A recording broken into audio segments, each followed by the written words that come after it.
അപ്പോൾ നമ്മുടെ പുതിയ വീഡിയോയിലേക്ക് എല്ലാവർക്കും സ്വാഗതം. നമ്മൾ നവരാത്രി സീരീസ് തുടങ്ങുന്നുണ്ടെന്ന് നമുക്ക് എല്ലാവർക്കും അറിയാലോ. അതുകൊണ്ട് തന്നെ ഇന്ന് നവരാത്രിയുടെ 4th ഡേയിൽ നമ്മൾ ഉണ്ടാക്കാൻ പോകുന്ന ഒരു ഡിഷ് എന്ന് പറയുന്നത് നമ്മുടെ ബനാന കട്ട്ലേറ്റ് ആണ് കേട്ടോ. എളുപ്പമായിട്ട് നമുക്ക് ഉണ്ടാക്കാവുന്ന ഒരു സാധനമാണ് ബനാന കട്ട്ലേറ്റ്. സോ അതെങ്ങനെ ഉണ്ടാക്കാൻ നമുക്ക് നോക്കിയിട്ട് വരാം. അതിന് മുമ്പേ എൻ്റെ ചാനൽ കാണുന്നവർ ഒന്ന് സബ്സ്ക്രൈബ് ചെയ്ത് സപ്പോർട്ട് ചെയ്യുക ഗൈസ്. അതേപോലെ തന്നെ നിങ്ങൾ എല്ലാവരും സുഖമായിരിക്കുന്നു എന്ന് ഞാൻ പ്രതീക്ഷിക്കുന്നു. അപ്പോൾ നമുക്ക് ഒരുപാട് വെച്ച് വയ്പ്പിക്കാതെ വീഡിയോയിലേക്ക് കടക്കാം. അപ്പം നമ്മൾ ബനാന കട്ട്ലേറ്റ് ഉണ്ടാക്കാൻ നമ്മൾ എടുക്കുന്നത് നേന്ത്രപ്പഴമാണ് കേട്ടോ. അപ്പം നേന്ത്രപ്പഴം ഇതുപോലൊന്ന് വേവിച്ച് എടുക്കണം.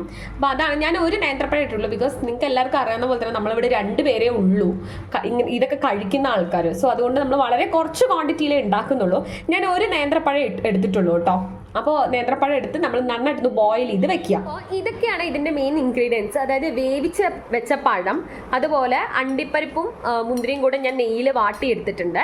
അതുപോലെ കുറച്ച് ഏലക്ക, പിന്നെ നമ്മുടെ ബ്രെഡ്. അപ്പോൾ ഇത്രയും ഇൻഗ്രീഡിയൻസ് ആണ് വേണ്ടത്. ഇതിനോടൊപ്പം നിങ്ങൾക്ക് പഴത്തിന് മധുരം ഇല്ലെങ്കിൽ പഞ്ചസാര ആഡ് ചെയ്യാം.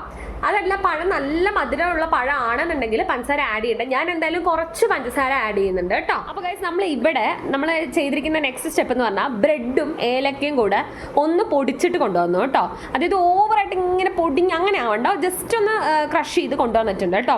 ഞാനിവിടെ ഒരു 4 to 5 സ്ലൈസ് ബ്രെഡാണ് എടുത്തിരിക്കുന്നത്. നിങ്ങളുടെ പഴത്തിൻ്റെ ക്വാണ്ടിറ്റി അനുസരിച്ചും പഴത്തിൻ്റെ വേവ് അനുസരിച്ചും അതൊന്ന് മുറുകാനായിട്ടാണ് നമ്മൾ ബ്രെഡ് ആഡ് ചെയ്യുന്നത് കേട്ടോ. അപ്പോൾ ഇതാണ് ഇപ്പോൾ നമ്മൾ ചെയ്തിരിക്കുന്നത്. പിന്നെ പഴം വേവിച്ച് വെച്ചിട്ടുണ്ട്. പിന്നെ കശുവണ്ടിയും മുന്തിരിയും കൂടെ വറുത്തിട്ടുണ്ട് നെയ്യിൽ. കാര്യം എന്ന് വെച്ചാൽ ഈ പഴവും ബ്രെഡും അതുപോലെ തന്നെ ഈ കശുവണ്ടിയും മുന്തിരിയും അതേപോലെ തന്നെ കുറച്ച് പഞ്ചസാരയും കൂടെ മിക്സ് ചെയ്തിട്ട് ഒരു ചപ്പാത്തി മാവിൻ്റെ പരിവാക്കുകയാണ് ചെയ്യേണ്ടത്. അപ്പം ഞാൻ അതൊന്ന് വേഗം ചെയ്തിട്ട് വരാം. കാണാം, ഞാൻ എല്ലാം കൂടെ ഒന്ന് കൂട്ടി യോജിപ്പിച്ചിട്ടുണ്ട്. നമ്മൾ ഇങ്ങനെ എടുത്തിട്ട് ഇങ്ങനെ ഒരു ഉണ്ടയാക്കുമ്പോൾ നമുക്ക് ഇതുപോലെ ഇങ്ങനെ പിടിച്ചാൽ നമുക്ക് കിട്ടണം. ഈ ഒരു രീതിയിലാണ് ഞാൻ ആക്കിയിരിക്കുന്നത്. ഇനി ഇതെല്ലാം ഞാനൊരു ചെറിയ ഒരു കട്ട്ലേറ്റിൻ്റെ പരുവാക്കിയിട്ട് ഒന്ന് അറേഞ്ച് ചെയ്ത് വെക്കട്ടെ കേട്ടോ. ഞാനൊരു കട്ട്ലേറ്റിൻ്റെ ഷേപ്പിലേക്ക് ഏകദേശം എല്ലാത്തിനെയും ആക്കിയിട്ടുണ്ട്. നമ്മൾക്ക് 8 എണ്ണം കിട്ടിയിട്ടുണ്ട് കേട്ടോ. ഒരു വലിയ നേന്ത്രപ്പഴത്തിൽ നിന്ന് പിന്നെ 4 ബ്രെഡിൻ്റെ സ്ലൈസ് നമുക്ക് 8 ഇത് കിട്ടിയിട്ടുണ്ട് കേട്ടോ. ഞാൻ എടുത്തിരിക്കുന്ന ഒരു നോൺ സ്റ്റിക്ക് പാനാണ്. സിം ആക്കിയിട്ട് ഞാൻ മെല്ലെ മെല്ലെ എൻ്റെ ഓരോ കട്ട്ലറ്റും വെച്ച് കൊടുക്കുന്നുണ്ട് കേട്ടോ. ഞാൻ ആദ്യം 4 എണ്ണയും ഞാൻ എടുക്കുന്നുള്ളൂ ഫസ്റ്റ് കേട്ടോ. വെച്ച് കൊടുത്തിട്ടുണ്ട്.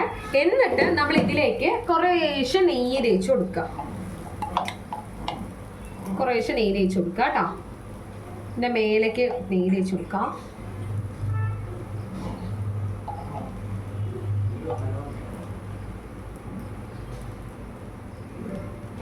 എന്നിട്ടൊന്ന് ഇതിനെ അടച്ച് വെച്ചിട്ട് വേവിക്കാൻ നോക്കാം.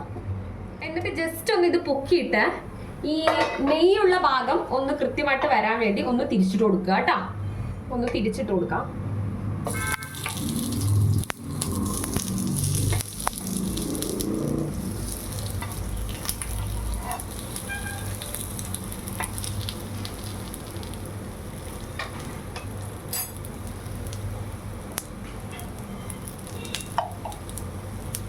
ജസ്റ്റ് ഒന്ന് ഇതിൻ്റെ മേലെ ഒന്ന് ഇത് തേച്ച് കൊടുക്കാം.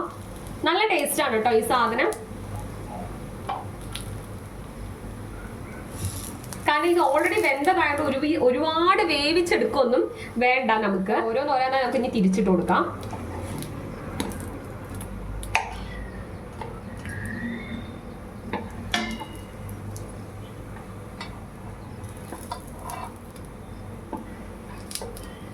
അപ്പോൾ നമ്മുടെ ഫസ്റ്റ് സെറ്റ് കട്ട്ലേറ്റ് ആയിട്ടുണ്ട്. നമുക്ക് ഇതിനെ ഒരു ഇതിലേക്ക് മാറ്റി വെക്കാം കേട്ടോ. ഒരു കാസ്ട്രോളിലേക്ക് എന്തിലെങ്കിലും ഒന്ന് മാറ്റി വെക്കാം. അതായത് അടുത്ത സെറ്റ് വെക്കാം. നമുക്ക്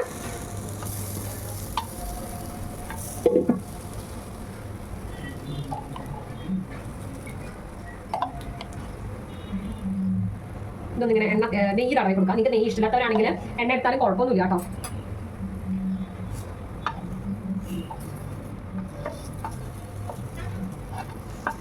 ആദ്യം നെയ്യുള്ള സൈഡ് ആയി കഴിഞ്ഞാൽ നമുക്ക് കരിയാതെ കിട്ടും. അതിന് വേണ്ടിയിട്ടോ ഇങ്ങനെ ചെയ്യുന്നത്. നന്നായിട്ടൊന്ന് ഫ്രൈ ആയി വരട്ടെ. നമുക്കിതൊന്ന് തിരിച്ചിട്ട് നോക്കാം. ഏറെക്കുറെ ആയിട്ടുണ്ട് കേട്ടോ.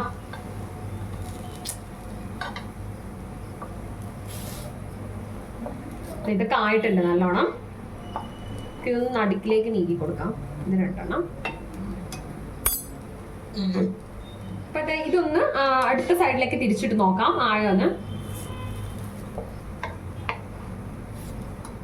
യെസ്, ഇത് നന്നായിട്ട് ആയിട്ടുണ്ട്. ജസ്റ്റ് ഒരു ഭാഗം കൂടെ ഒന്ന് തിരിച്ചിട്ടിട്ട് ഇതൊന്ന് നമുക്ക് സെർവ് ചെയ്യാൻ എടുക്കാവുന്നതാണ് കേട്ടോ. സിമ്മിലാക്കിയിട്ട് നെയ്യ് തേച്ചോളൂ, ഒന്ന് കുറേശ്ശെ മതി.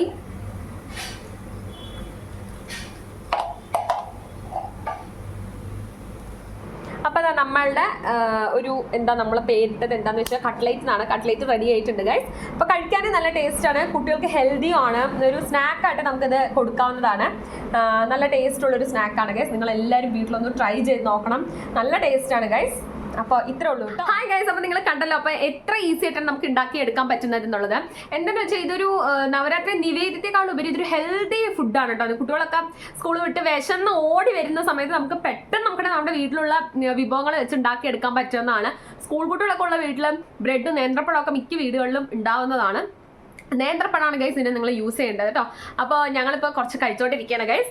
അപ്പോൾ എല്ലാവർക്കും നല്ലൊരു നവരാത്രി ആശംസിക്കുന്നു. എല്ലാവരും നല്ല ഹെൽത്തി ആയിട്ടിരിക്കും. So thank you all.